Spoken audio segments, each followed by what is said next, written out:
Hello, I'm Karen Stone, and this is Year by Year. In 1931, the Great Depression was tightening its grip. More than 4 million Americans were out of work. So when Charlie Chaplin brought his Little Tramp character back to the screen in City Lights, he offered some relief to a country that desperately needed to laugh. In the newsreels of 1931, we'll see a variety of other diversions that kept Americans looking up. The world's favorite aviator, Charles Lindbergh, reached a record-breaking 200 miles per hour. Also going up in the sky in 1931 were two soaring New York City landmarks, the George Washington Bridge and the Empire State Building, then the tallest tower in the world. We'll see actual newsreel footage of these stories and more on Year by Year, 1931. There she is, the Empire State Building, 102 stories high, and it took only a little more than a year to build. Even the Chrysler Building looks like an Austin compared to the new giant. And from the roof, you get a grand view of Midtown New York. The old Waldorf Astoria used to be on that spot.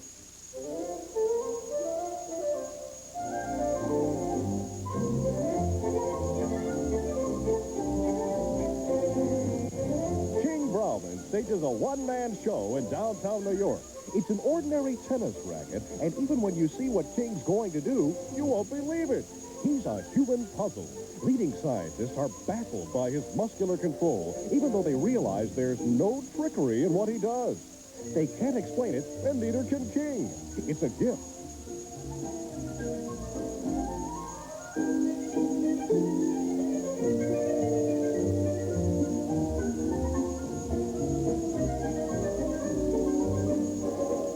See? He did it! And you won't believe this one either. That hole's about big enough for a mouse or a Pekingese. But keep your eye on King. He never fails. He can get out of more tight places than a corkscrew. Come on, you King!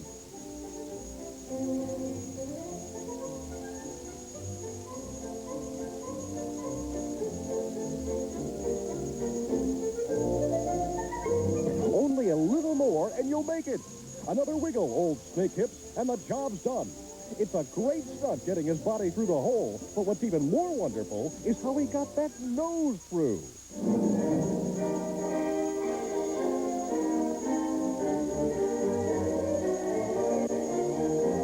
Well, it looks like some spending money pretty soon, after Congress passed the bonus law over President Hoover's veto. The Veterans Bureau is printing 20,000 checks a day and requires a multiple signing machine that does 15 signatures at a time to make them good. And boys will get their money right away, too, if his arm holds up.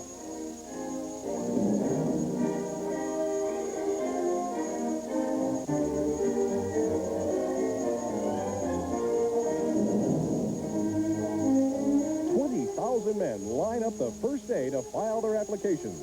New York has known many a crowd, but never one like this before. Officials estimate that within the next 4 months, about $90 million will be paid out in this area alone. A little embarrassed, New York will handle about 10% of the national loan. Well, it's waiting for you, boys. Come and get it.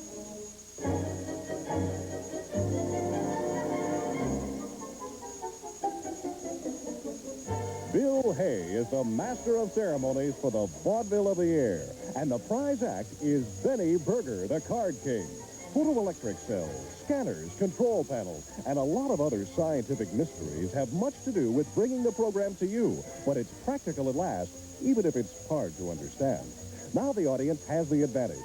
You don't have to throw vegetables, just turn a dial, and even at that, you're liable to get a tenner.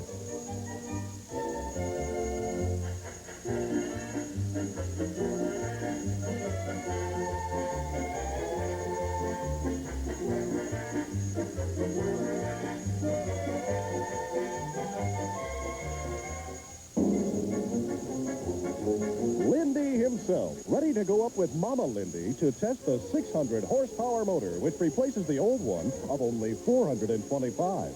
This is the plane in which they'll visit South America after a short trip out west. The Prince of Wales is also scheduled to make the same journey soon. Maybe they'll meet down there. Anyhow, there's no doubt but that both Great Britain and America are sending their best ambassadors to make the Goodwill Tour. This monster's 15 times larger than the ordinary car. You can compare it with the normal roadsters and see for yourself. Look at them, just like a scene from Gulliver's Travels, if they had cars in those days. The giant's so big that an ordinary car can fit under her hood. But she's very nervous. She can't sleep at night. She's bothered with Austin.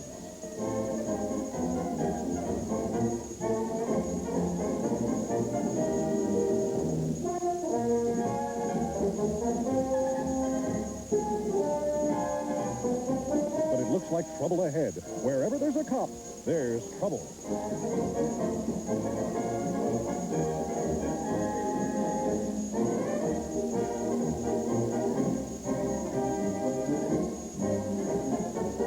And the world's biggest car gets the world's biggest ticket. He'll need a derrick to serve it. She didn't stop at a crossing and ran over a Mack truck, a very serious offense, especially in South Bend. That's the trouble with these hit-and-run drivers. No consideration for others. I hope your horn gets a sore throat.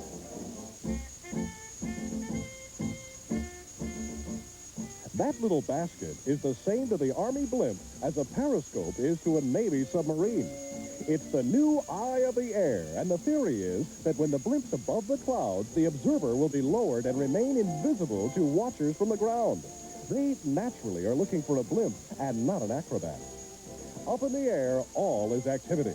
They've reached enemy territory. Presumably, a battery of heavy guns is doing a lot of damage, and the blimp has been assigned to spot its location.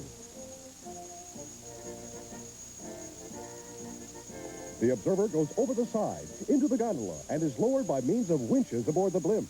A telephone connects the car with the dirigible, and the observer is supposed to report enemy activity. This information is transmitted to headquarters on the ground by radio, and the high command knows just what's going on.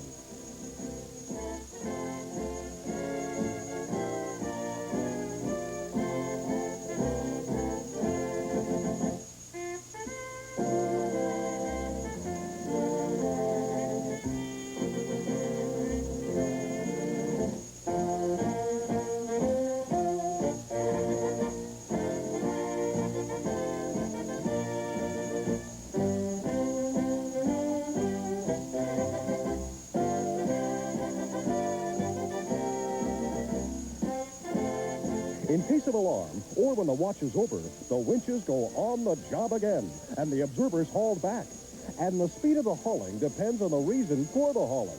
It's a marvelous idea, but I don't know what good it is in peacetime.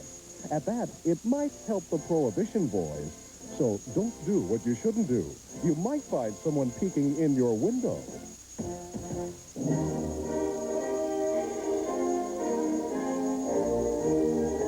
Sacred Heart Church on the campus at Notre Dame. Born by members of the team he made so famous, Knute Rockne pays his last visit to the church he adopted 6 years ago. Crowded with friends and relatives, sorrowing over the casket, draped with a football blanket bearing the Notre Dame letters. Not often has there been so much public grief as there is over Rockne, a man's man and a true sportsman.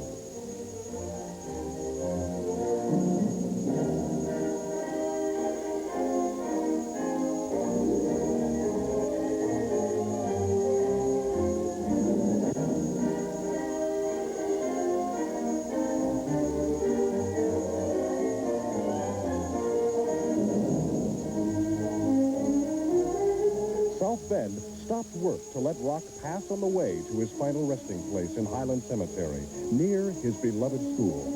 And there he sleeps, his memory green in the hearts of his friends. His motto, win or lose, smile, is his epitaph. It should prove a great comfort to Mrs. Rockne when time heals her grief. Just like in real life, when you're too old, you lose your job. The big 12-inch guns have seen their last days after a noble career of 19 years of activity and a great record during the World War. And now the old Wyoming's at the dentist having her teeth pulled. On the advice of the doctors at the London Peace Conference, each of these molars weighs 65 tons, and 6 of them have to come out. The job will cost $1 million and is giving work to about 600 men. After the operation, the Wyoming will be turned into a training ship and go on her first cruise in June. Another big shot taken for a ride.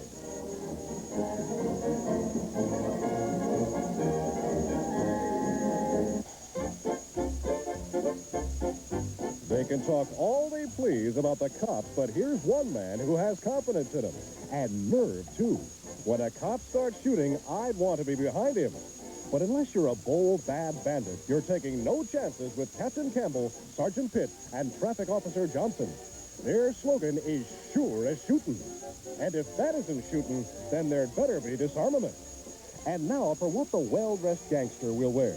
A rifle, 2 revolvers, a lot of assurance, and 3 bullets within 2 inches of each other. That cop's the prize. Bring on your gunman.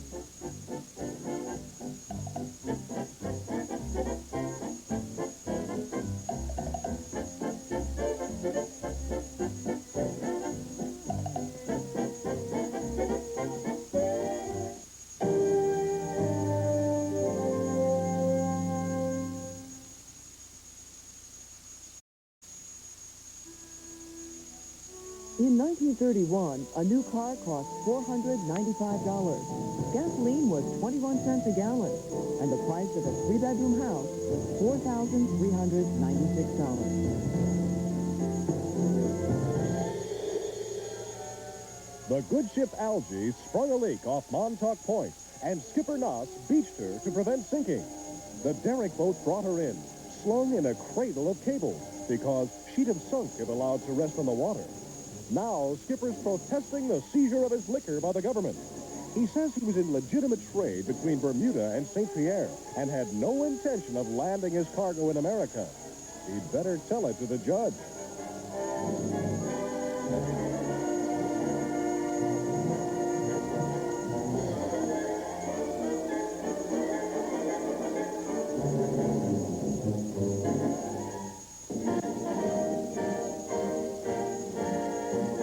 The gatherings in honor of the founding of fascism in 1919, and the whole population of Piedmont is out to honor the Prince and Princess. It's the first time that royalty ever took part in the annual ceremony. This year, it's devoted to the younger members of the militia, boys under 14, who will eventually become members of the regular fascist party. Someday, you're liable to hear a lot from these youngsters.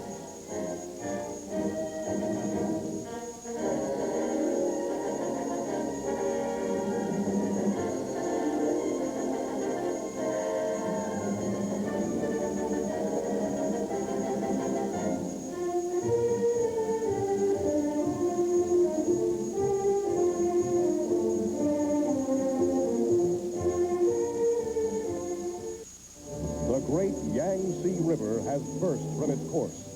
In the Wuhan district alone, 163,000 homes are submerged. 500,000 people are dead. It's impossible to estimate the damage. The country's in the grip of misery and famine, helpless in the face of this great calamity. Streets that were once busy thoroughfares in the city of Hankow are now underwater, crowded with unhappy natives trying to go. They don't know where. Homes gone, relatives dead, savings wiped out. Poor China certainly took one on the chin. The proud kingdom of the Bourbons takes a nosedive. The most important day in the history of Spain, when Franco, the rebel flyer, becomes the idol of Madrid, and Alfonso takes a back seat. Revolution. The day when the people overthrew their royal leader and declared themselves liberated. Now, they're citizens of Spain, instead of subjects of the king. The whole country's in a frenzy, hysterical with their newfound freedom. And over in London, thousands of people jam Victoria Station to get a look at King Alfonso, who has taken refuge among his royal British relatives. His ex-majesty had to leave Spain in a hurry. But is he downhearted? He doesn't look it, even though he is just plain Mr. Alphonse Bourbon.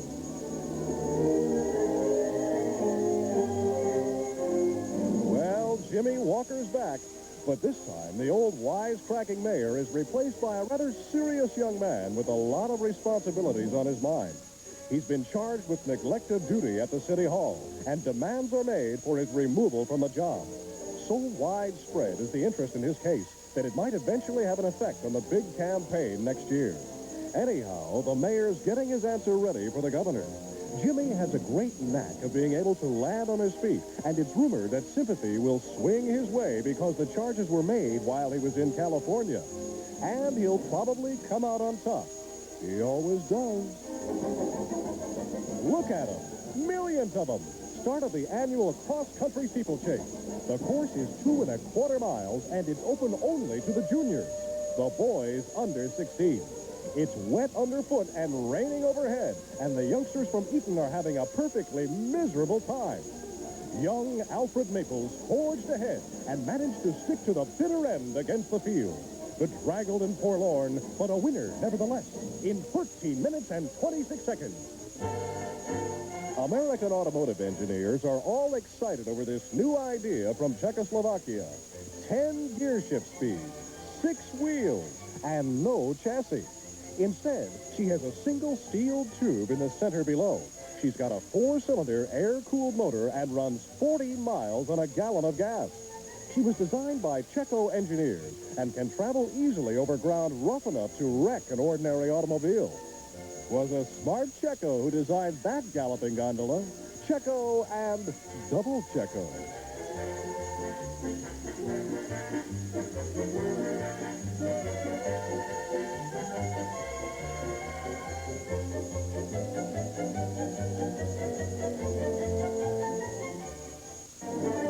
It's the big day for Torpedo Squadron number 1. The deadly shells are fitted to the undercarriage. It must fly close to the water because the torpedoes will smash if they're dropped too far. And there she blows, a wicked little messenger full of business, as though it knew where it was going. She's being propelled by compressed air. It's almost a miniature submarine. Another try and another drop. It gives the plane a chance to discharge the torpedo and go right away from there, out of range of the battleship's guns. It's a very delicate proposition. The torpedoes are worth about $7,000 apiece. And if the plane has to make a forced landing in the ocean, it wouldn't be so good. These operations were kept very secret and have never been photographed before.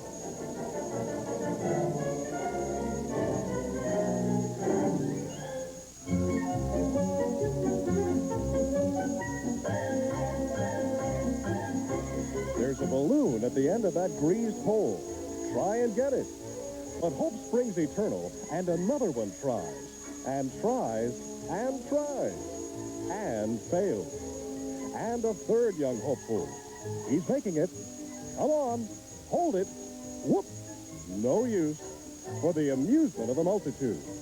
A fine example of the tandem dive. Here's a beauty by Jack Kelly, 100 feet. And another by Jack. This time, it's 120 feet. And now, 134 feet by Tom Sellers. Man, that's diving.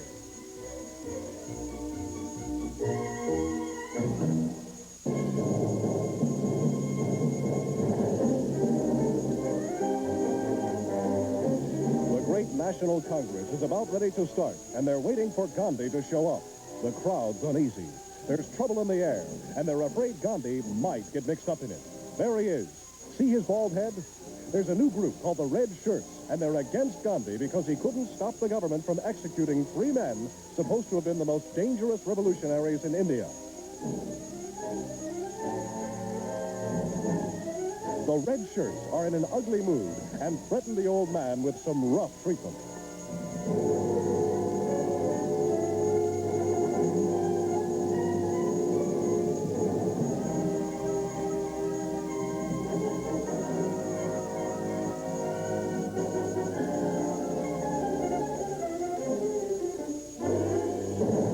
There's a mix-up, and the local cops have plenty to do trying to keep the gang from mobbing Gandhi's car.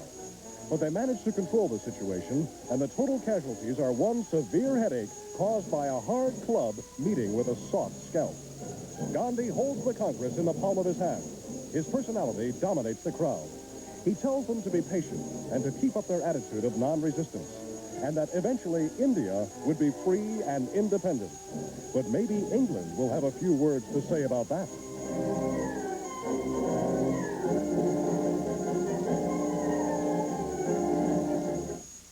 What was the front page news in 1931? Soaring unemployment, the opening of the George Washington Bridge, and America's adoption of the Star-Spangled Banner as its national anthem. Year by Year will continue in a moment.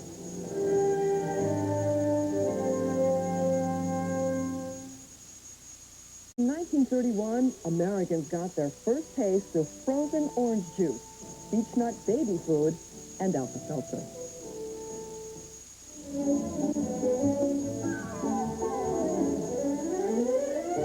Here's a surprise to me. I always thought oranges grew on fruit stands. Anyhow, the latest idea is a great help in solving the breakfast problem. After the oranges are picked, they're sorted, and the best ones are peeled on an ingenious automatic peeler that takes the overcoats from the oranges quicker than a hat check girl.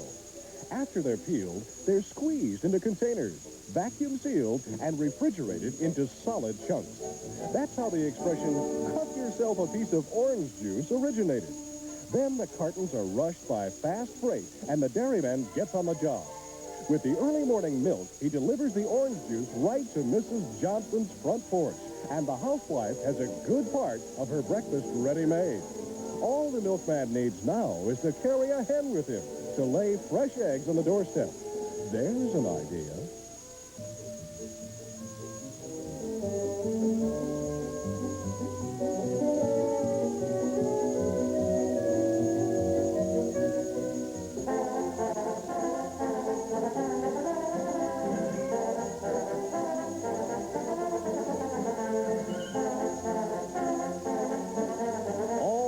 For the big event, waiting for President von Hindenburg, all dressed up in his uniform of Field Marshal of the German Army, while the fleet in the harbor greets him with a presidential salute, a fleet conspicuous by the absence of a great battleship so prominent before the war.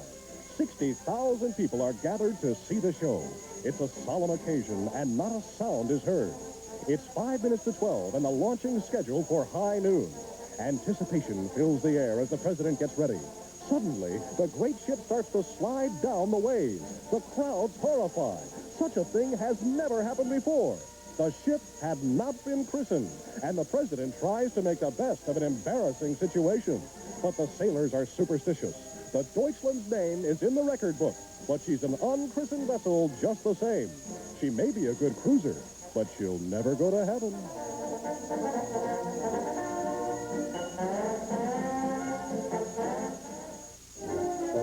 They're starting from Headley Heath on the second annual cross-country run, and they've certainly collected a fine gang of pedal pushers. They're not bicycle riders, they're bicycle walkers.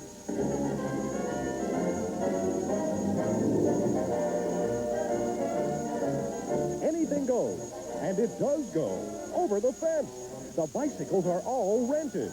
That's why they're so careful with them.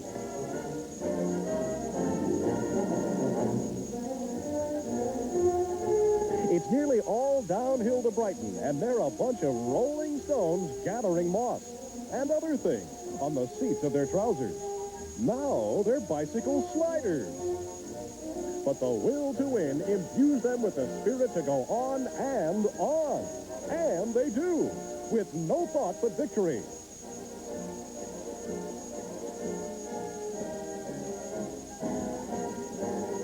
And thank heaven someone's finishing at last.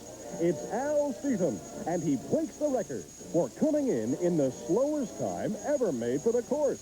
He'll be knighted for this day's work. About 1,500 delegates are gathering at the Grand Opera House for the 6th Soviet Congress, the supreme authority in handling the reins of government. They come from all parts of the Union to represent their communities in the National Convention. Their credentials are carefully inspected. Nobody gets in who's not entitled to it, with a lot of tough buck privates ready for an argument.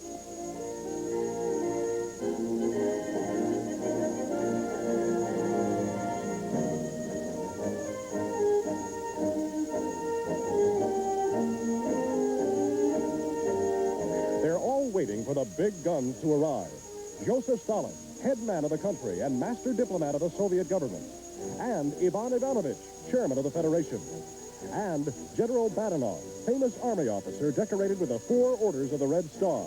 And at the same time, another important event takes place, the treaty with Turkey. Assistant Secretary of Foreign Affairs, Kare Khan, signs it. And so does the Turkish ambassador, Hussein Raghib. It's a big step toward peace in the Near East. Let's hope it's real peace and not a piece of paper.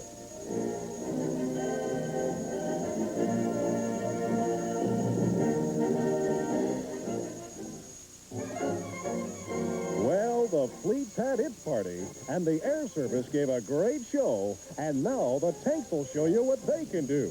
And they're certainly doing plenty, and there is plenty being done to them, too.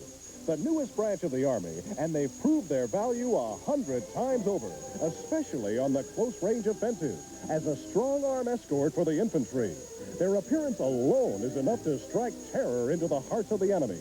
Imagine monsters like these sticking their noses up right at you just when you've picked a nice trench to keep from being rubbed out. Boy, a thrill a minute.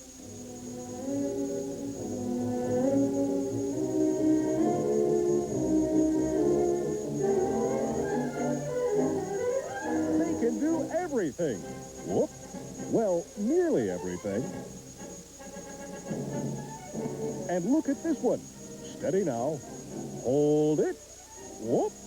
It's tough on the boys inside. If a couple of houses get fresh, right through them.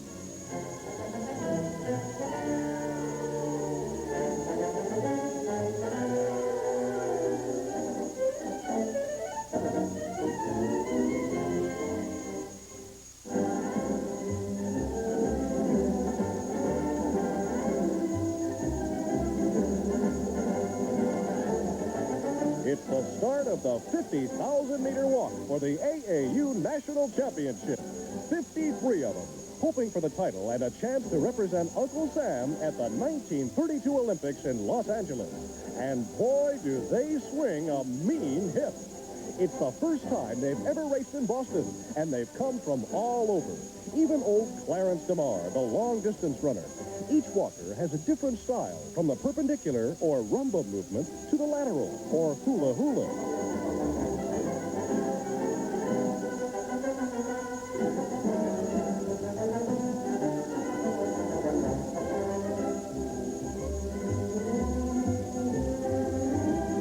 It's nip and tuck, but Pep Clark has a good lead with the number 1 on his chest, and he's holding his own. It looks funny, but it's a tough sport just the same.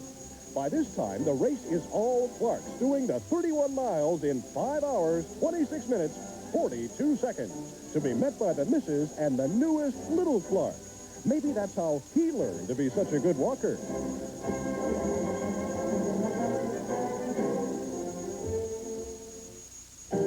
Year by Year will continue in a moment. Year by Year returns to 1931. Wolf Hurst, famous German glider pilot, tries a new stunt. And there he goes, catapulted by elastic shock cords. The first glider takeoff in Manhattan Borough. The new Hudson Bridge is a picturesque background for the daring German.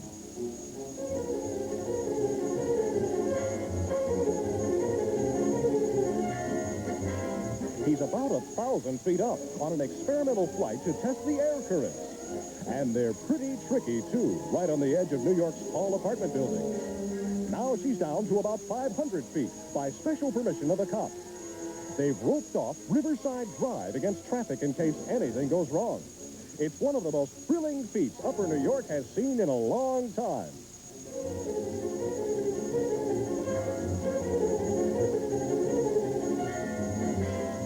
And here he comes, steady and sure, in a pretty landing. And you must realize the limited space he has to come down in to appreciate just what he's done. A wonderful glider stunt, and he deserves a lot of credit.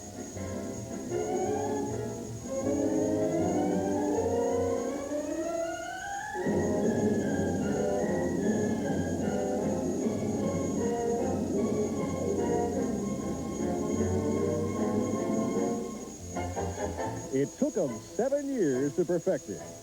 The car rests on 2 pontoons. The rear wheels ride on rollers connected with a screw propeller. The rudder's controlled by the steering wheel, and the first ocean-going flivver's a huge success. It rides fairly easy, too.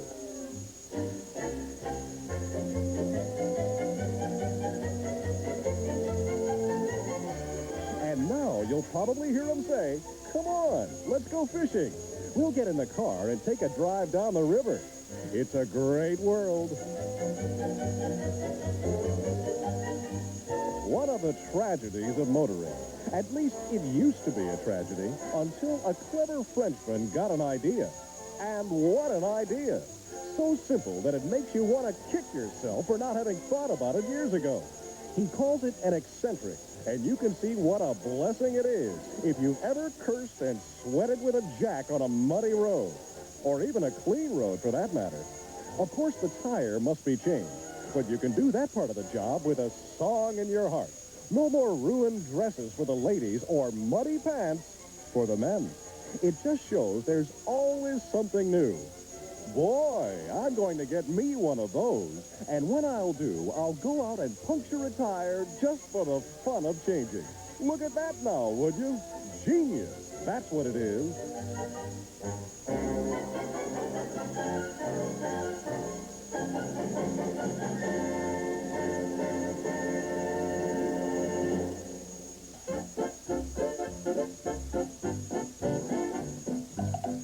There's just been a new shipment of old wines from Spain, and a bunch of the boys are whooping it up at the El Baturo, right on the job with their Perones. That's what they call these glass pots, or whatever they are. It's a quaint idea these lads brought over from the old country. Boy, that's a lot of fancy drinking. They're royalists, and they can't go back to Spain.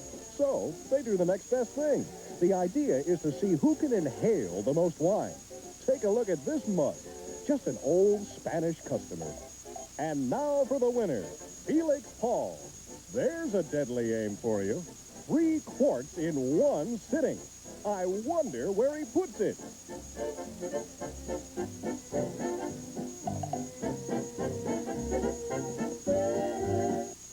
Harry Bull, Jr. at the University of Syracuse invented a secret explosive.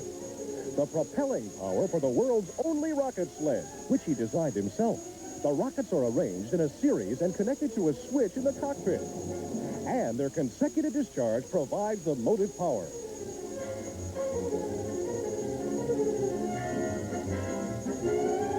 A farewell kiss from his sister Jane, and Harry's all set for the great experiment.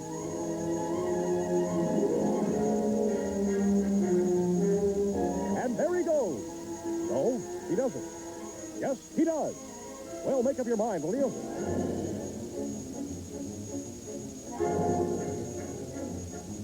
And this time, he's really away at 85 miles an hour. Uh-oh, something's wrong. Oh, well, 50 feet's better than none. There's about a ton of the stuff here, collected from mail and express shipments and from ocean liners. The officials uncovered one plan that netted a fine haul. Floats containing dope were dumped from steamers, and Confederates in fast motorboats would pick them up. But that scheme didn't last long. California's very strict about narcotics. It's the handiest point to the Orient where the stuff originates.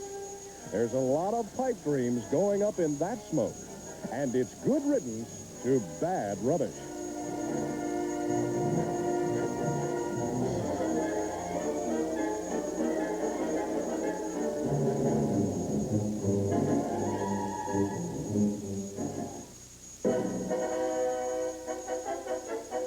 They've come from many places, finally meeting in the shadow of the Capitol, up Pennsylvania Avenue, on the day when the 72nd Congress is called to order by William Tyler Page, clerk of the House of Representatives. It's one of the most important sessions in recent years and marks a Democratic majority for the first time since 1919.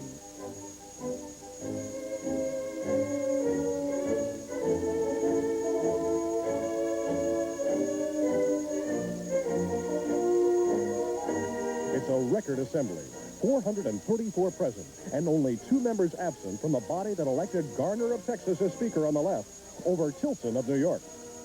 And outside the beautiful capital that has seen so many queer sights, the strange parade keeps moving in fantastic procession. Every precaution is taken in case the mob feels like starting a little trouble. Red-hot banners reflect the attitude of the red-hot Reds, with a couple of tear gas bombs all present and accounted for. The officials take no chances, and every available cop's on the job. And if the paraders feel like a red riot, they soon turn to a pale pink when they get one look at the reception committee. All's quiet along the Potomac, and there's no trouble. But the cops are all ready, just in case.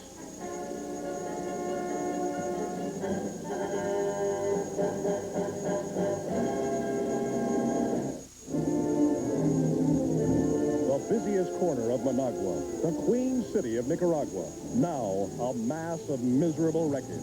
And the whole thing happened in 10 seconds. 10 seconds that marked the difference between a happy, carefree city and eternity to 2,000 souls. Those who died never knew what killed them. It happened so swiftly.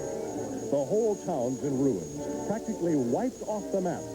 One of the worst disasters that has ever hit the Western Hemisphere.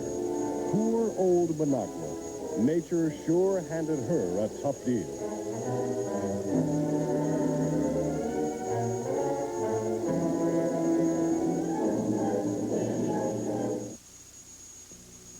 Still to come on Year by Year, one of the biggest stories of 1931, Wiley Post's Around the World flight.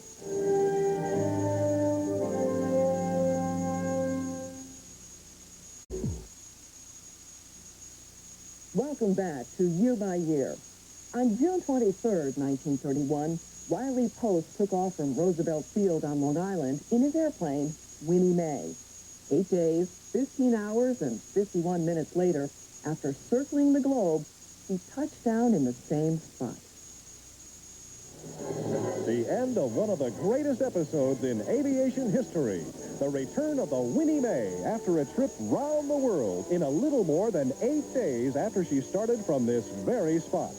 It's just getting dark, and the crowd's crazy with excitement as the police escort the giant plane, looking like some prehistoric monster, back to the hangar in the hot July evening.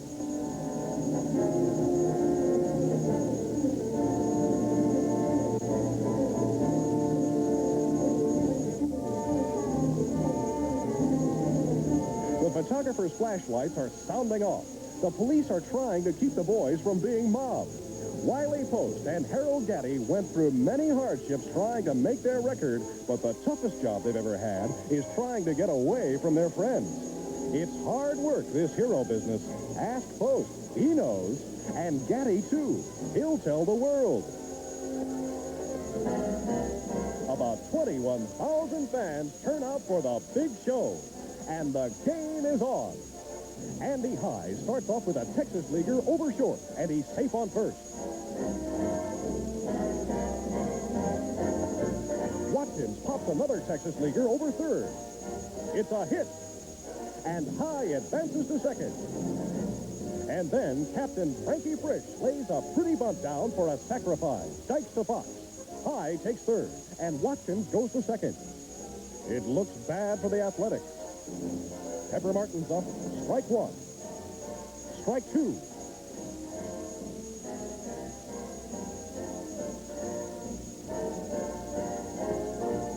Earnshaw lets go a wild pitch. Cochran can't stop it, and High rushes home to score while Watkins takes third. And Mr. Martin of Oklahoma gets a free ride with 4 balls. And keep your eye on him. There he goes with Earnshaw's first pitch for his 5th stolen base. Just a diving fool. Orsatti's up. He swings on the 3rd strike. Cochran drops the ball. Orsatti races to first. Cochran throws to Fox, and Orsatti's out. But Watkins is home, safe on Fox's late throw. 2 runs. And in the 3rd, after High's second single, he moves right along when Watkins socks Earnshaw's first pitch over the right field pavilion. A mighty wallop. And Mr. High's only a few steps ahead of Watkins the hero as the crowd goes goofy. And the whole Cardinal dugout thinks it's the 4th of July.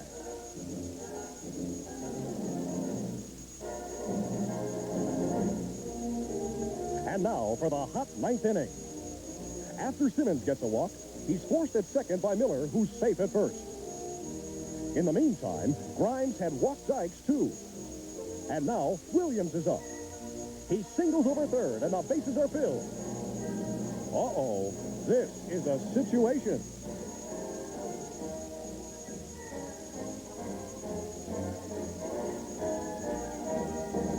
Kramer, batting for Wahlberg, loops a single to center, scoring Hallahan, now pitching for Grimes.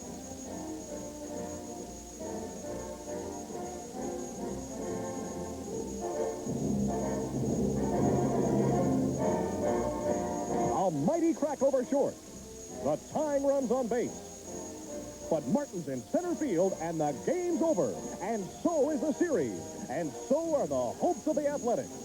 And the curtain drops on the 1931 baseball season with the World Championship back home again in St. Louis, Missouri.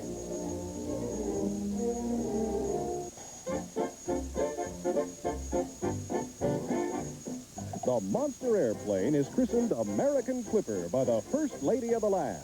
And now she officially enters the service to fly between Miami and Panama. She's a monoplane, as you can see, like the DOX. But her 4 engines are mounted under the wings instead of on top like the German ship. She can carry 48 passengers beside the crew in her cabin, which is as large as the average Pullman car.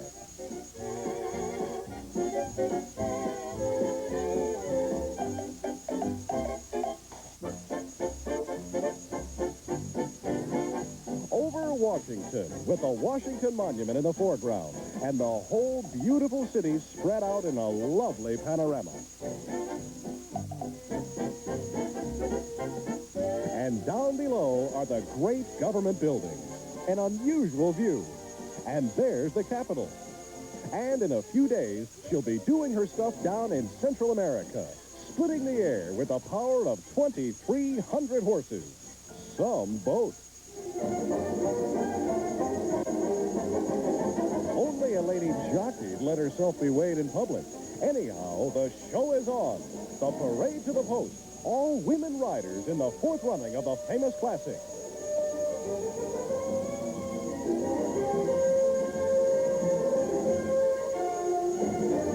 And they're off on the 6-furlong run. The day is cloudy, and it's a muddy track. Mabel Strickland takes the lead, followed by Peggy Childs with Vera McGinnis, the rodeo star, in 3rd place on Ritter. The leaders fall back in the heavy going, but Ritter's a mud horse, and he steps up ahead.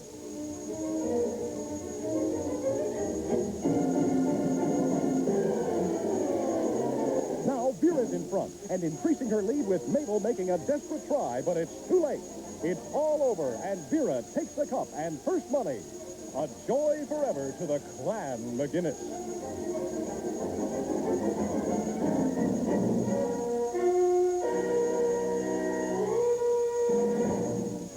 The juniors are honoring the seniors by forming their numerals.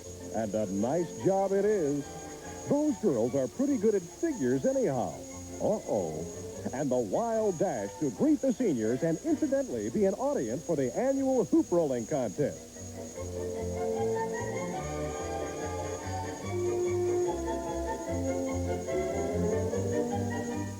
And here they come.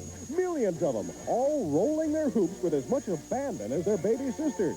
The tradition is that the girl who reaches the chapel first with her hoop will be the first one to get married. And how they're trying to win. Hoops, my dear.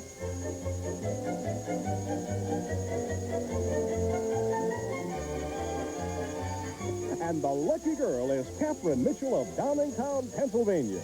Here she is. Here's a hair-raising experience, but it's all in the day's work to Captain Alberta. Hair experts and doctors are puzzled at the captain's strange gift. He claims he feels no sensations whatever in his scalp. And instead of pulling his hair out by the roots each time he does a stunt like this, it grows in stronger.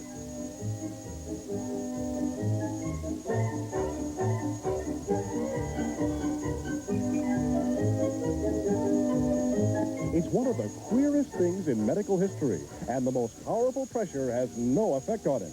The opposition tries hard, but the captain wins by a hair.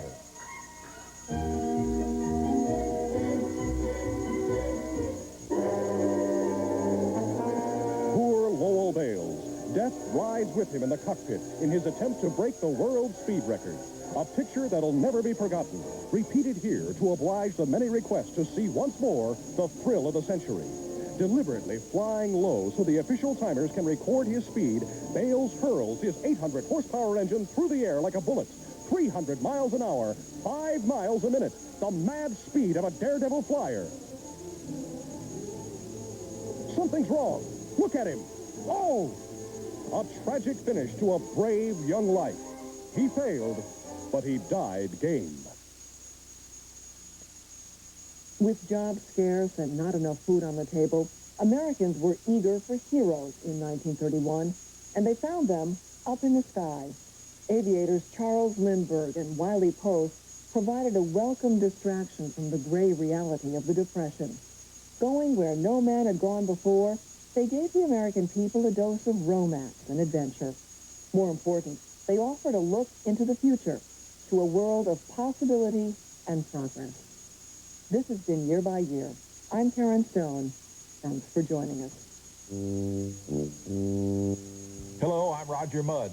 Join me Sunday nights for the week's big event on History Sunday on the History Channel.